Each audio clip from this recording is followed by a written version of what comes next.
શામળાજીથી અંદાજે 15 કિલોમીટર દૂર આવેલું કાંટાળુ ગામે દર વર્ષે હોળી પહેલા આંબલી અગિયારસનો ભવ્ય લોકમેળો ભરાય છે.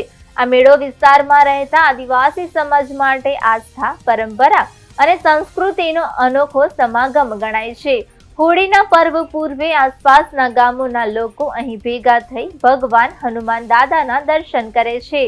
ખાસ કરીને નવદંપતિ અહીં આવી આશીર્વાદ લે છે કે તેમનું વૈવાહિક જીવન સુખમય અને સમૃદ્ધ બને.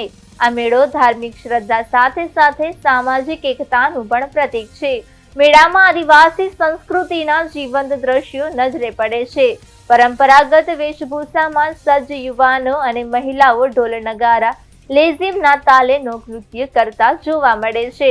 નાના વેપારીઓ દ્વારા તીર, ધનુષ, લેઝીમ અને અન્ય પરંપરાગત વાદ્યો તથા શસ્ત્રોનું ધમધામથી વેચાણ થાય છે, જે આદિવાસી વારસાની ઓળખ જાળવી રાખે છે.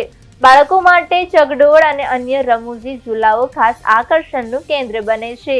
3 દિવસ સુધી ચાલતા આ મેળામાં ભક્તિ, આનંદ અને લોક સંસ્કૃતિનો અનોખો મેળાપ જોવા મળે છે, જે સમગ્ર વિસ્તારને ઉત્સવમય બનાવી દે છે.